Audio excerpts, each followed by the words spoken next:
Sir, इस चुनाव के नतीजे के बाद एक उत्तर और दक्षिण को लेकर भी बहस छिड़ी। विपक्षी पार्टियां ये कहने लगी चुनाव के बाद ये बहस समाप्त हो जाएगी।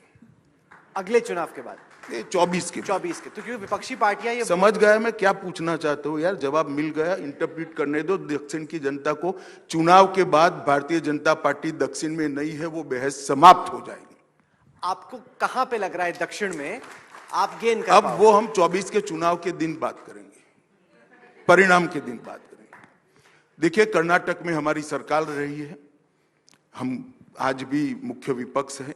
तेलंगाना में हमारी सीटें निश्चित रूप से बढ़ने जा रही है और तमिलनाडु और केरल में भी हमारे वोट प्रतिशत और सीटें दोनों में हम बढ़ोतरी करेंगे। हमने ये जो लोग चुनाव के नतीजों को, प्रदेश के चुनाव के नतीजों को भारत को बांटने के तरीके के रूप में सोचते हैं, मैं इसकी घोर निंदा करता हूं। उत्तर दक्षिण का नैरेटिव जो खड़ा करते हैं वो भारत को जोड़ना नहीं चाहते, भारत को तोड़ना चाहते हैं। मैं इसकी निंदा करता हूं। हमने 5 ऐसे राज्य आइडेंटिफाई किए, क्योंकि ज्यादातर जो राज्य हैं जहां पे आपकी कांग्रेस से टक्कर है वहां पे स्थिति अलग है। लेकिन बिहार, जहां आप 17 सीटें लड़े थे, 17 जीते थे। कर्नाटक, जहां 28 में से आप 25 जीते। महाराष्ट्र, जहां समीकरण अब बहुत बदल चुके हैं, 48 में से आप 23 निकाले। पश्चिम बंगाल 42 में से 18 आपने निकाली थी। देखिए, ये सारी चीजें राजनीतिक परिवर्तनों के कारण ये आंकड़े जनरेट हुए हैं। बिहार एनडीए लड़ा था और हमारी स्थिति अच्छी थी। कर्नाटक में हम अच्छे ही थे।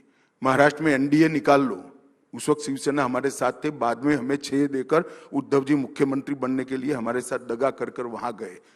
महाराष्ट्र की स्थिति भी अच्छी थी।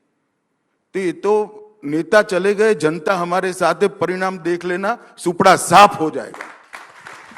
तो आपका इंटरनल लक्ष्य क्या है? जैसे आपने गुजरात में रखा था 150 पर, इंटरनल आपका टारगेट, क्योंकि राजीव गांधी का 84 का रिकॉर्ड है, 404 का, क्या आप उस तरह से एम कर रहे हैं? देखिए, ऐसा है राहुल जी, आपका दायित्व है कि आपके शो में मैं कोई आंकड़ा बता दूं और ये बड़ा वायरल हो, परंतु मैं ऐसा नहीं कर सकता क्योंकि मैं जिम्मेदारी के साथ हमेशा बोलता हूं।